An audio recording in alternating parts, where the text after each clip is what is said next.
The Goldfield Fire Department.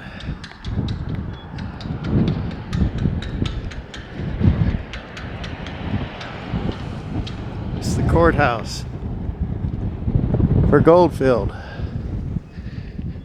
One time this place was big. Esmeralda County, Nevada, 1861.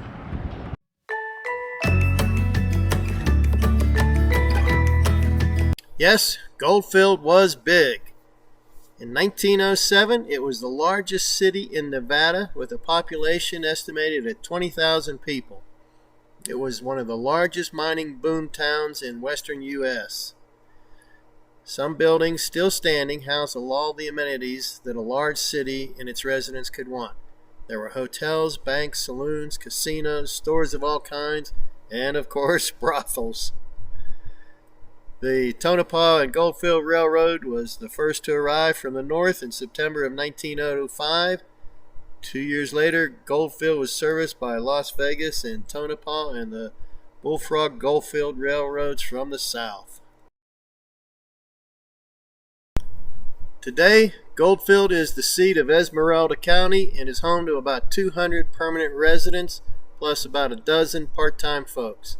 Many historical buildings, both commercial and residential, still remain. This is historical marker number 4 for the Goldfield Historical Society, and it's another bottle house.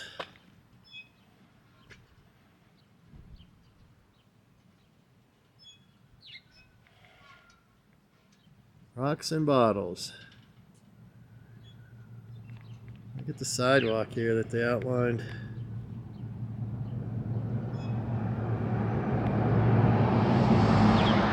It's about to fall over. They got braces on that wall. Interesting. It says built in 1905. An old Shell gas station? Maybe. Got a sexy mule here. Got her dress on. This must be what her beau comes to pick her up in.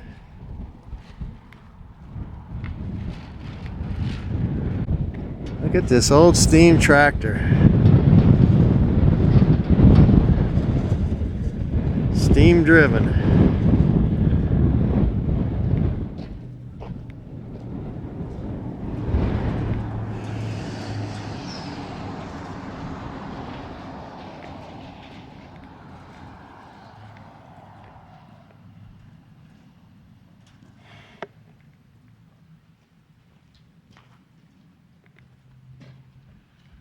Kerosene.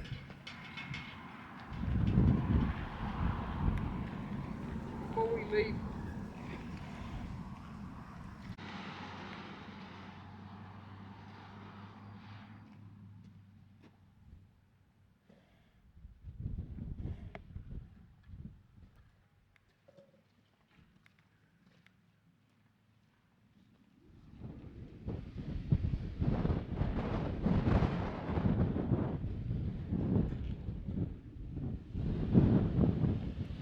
Well, C-Dubs and I were walking around in front of this building, and this gentleman who you're going to meet stopped and said, "Would you like to look inside?" We said yes, and boy, are we glad we did.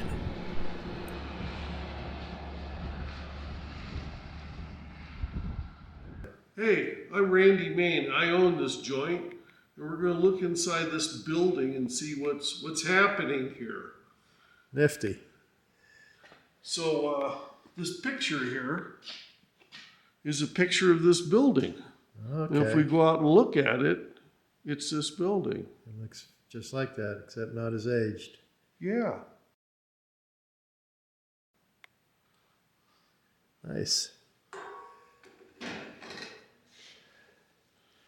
And you have a lot of stuff in here, a lot of antiques. Well, it used to be full of junk. And I sold off most everything. That's good. So here's an old showcase. And that would have been here in the day. This is 1900. 1900. It's in nice shape. San Francisco, Portland, Dixon. Yeah, it looks like it's in real good shape. I have a picture of this. This is Railway Express, and they use this wagon for hauling luggage. A horse didn't pull it, a man pulled it. Wow.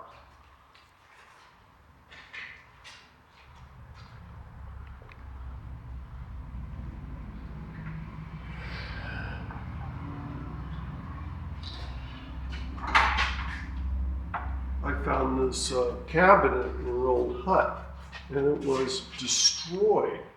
And I found somebody who could refinish it and put it back together. It was coming apart. Wow. Yeah, he did a real good job. Oh yeah. Oh, here's a little game that was used in town. A game? Yeah, this would be in a bar. This game had a name, but I don't remember what it is. And here's the original tokens. And you would throw these tokens, and they would land here or there. And then we know it was here because somebody dug up a frog.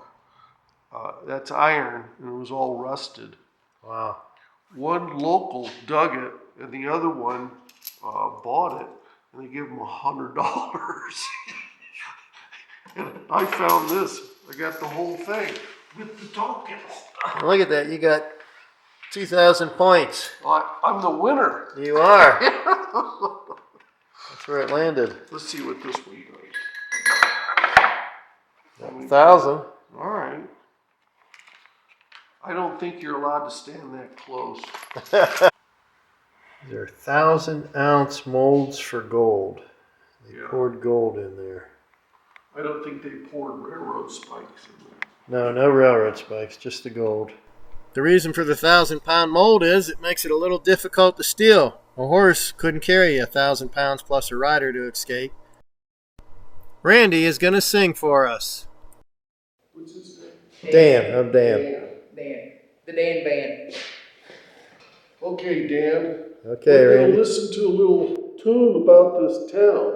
Sounds like a great idea. This town is Goldfield. It's a pretty lonely place. There's a place where lovers go to cry their troubles away. And they call it Lonesome Town. Where the say you can buy a dream or two to last you over the years. And the only price you pay is a heart full of tears.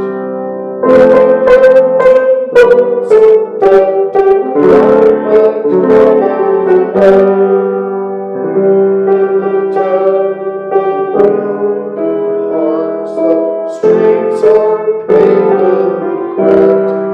Lay me down in Lonesome Town, like a bird to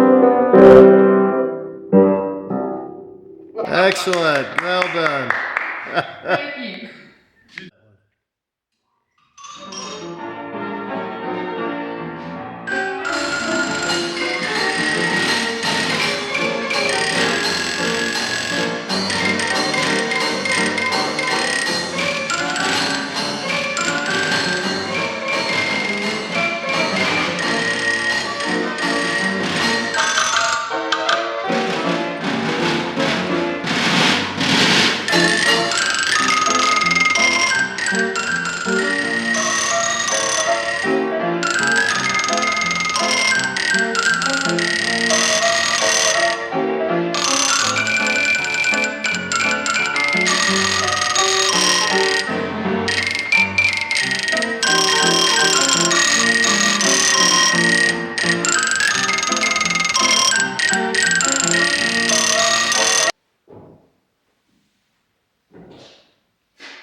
Upstairs is the brothel. Okay, guys. Upstairs is the brothel. I'm going to let Dan continue filming, and I will film silently. In the Ladies, background. continue to do your soliciting discreetly. We got the Indian chief there I want that in my. taking money. Making sure everything's well behaved. Room number 1, bedroom, towels. The license is on the wall. Right behind you.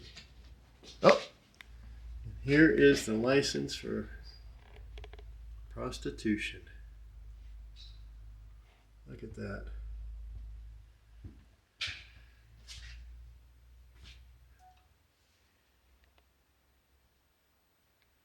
This right here, in brothel terms, is called the Peter Pan.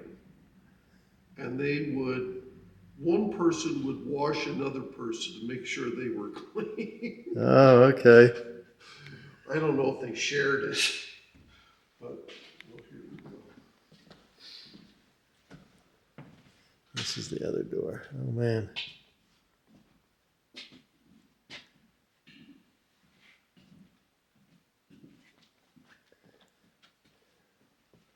I think the bathrooms have been modernized. I guess you wouldn't need that Peter bowl nowadays. We haven't used it for days. Days? Hey, days is what I heard you say. Weeks. Yeah. That's too funny. Hey, Well, it wouldn't be right if I only took you into one of them, would it? Now that I've got you here. Have your attention, don't I? Poor man's time travel. Look at this bar. Oh, that bar is cool. Uh-oh. Okay, here's a book. This guy wrote this book and he found some pictures.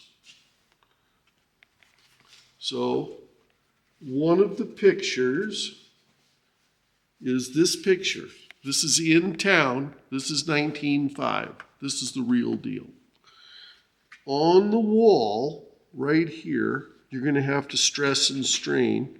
There's a picture of a guy sitting at a table. And he's looking at a drink. Do you see that? Right here? And he's looking at a drink. I can't see it in this light. At a table. Yep, I see it. Okay, do you see that? And I see the drink. All right. We're going to do the time travel right now. Okay, ready? Yep. Ready. There it is.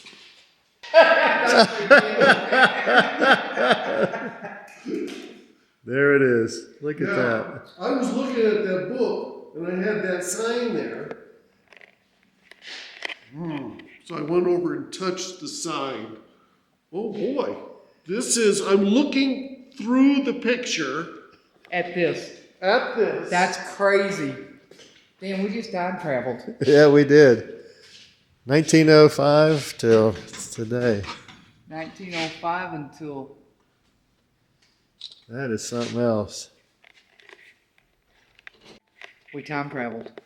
Yes, we time traveled. We did our version. We did our For version. $2, that's the best we could do. Thank you very much for that. That was great. Yes, it was. And this would be on the wall. You put your potato Get in there and do it. And French fry you maker. put some olive oil on there. It goes a lot easier. Right. Yeah, I would think so. A little vinegar and water kills stuff. And then no coffee grinder. Yeah. Little teapot, creamer, who knows? Coffee pot. What is that right there past the little frying pan to the right? Oh, you put charcoal in that, and that's an iron. Oh, Okay. yeah. You heat up the plate. An iron to like do your clothes? Yeah. And this I've is seen one of those in my brother's shop. He Bookend. knows what it is. a la yard sale. Oh, I love it. The Isn't it? bookend. Okay. Yep. Nice. I couldn't pass that up. I No. don't blame you. Van Houten's Cocoa. You have a lot of nice stuff. Yes, you do. I have. So we're going to assume that you have no electricity, no gasoline, no oil, no nothing, but you got a horse. Yes.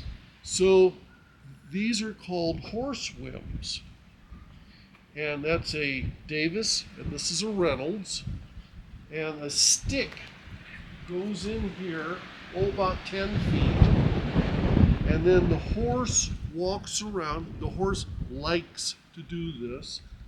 This gear powers that powers the big drum, and it can pick up a load to the depth of 300 feet. Wow. Then 3 of these buckets will fill an ore cart, and that's 2,000 pounds, 1 ton in an ore cart. So then you can push it away after you get 3 loads of it.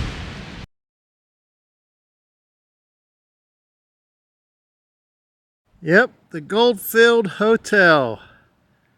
Unfortunately, it's for sale. In its heyday, they said champagne would run down the stairs.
We're here at the radio station, 89.1 on your FM dial, and this is our DJ. She won't wave back though. Bottle tree.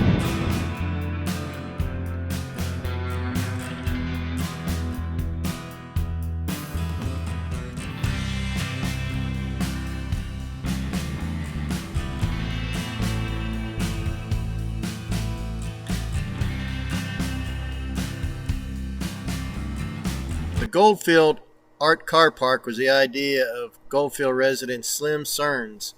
However, the cars were designed by Rocket Bob Van Kuren III in 2001.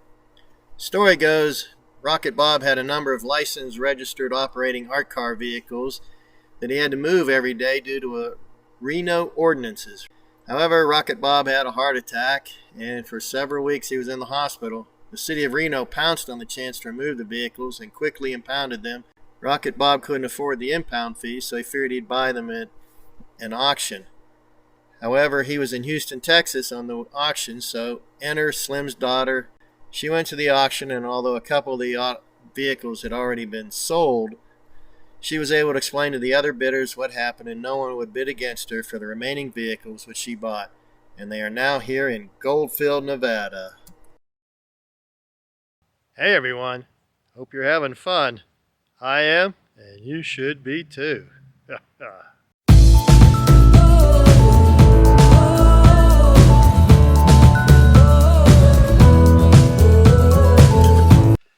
Rose told me she's changing her username to Nobody. That way when she likes something, it will read, "Nobody likes this."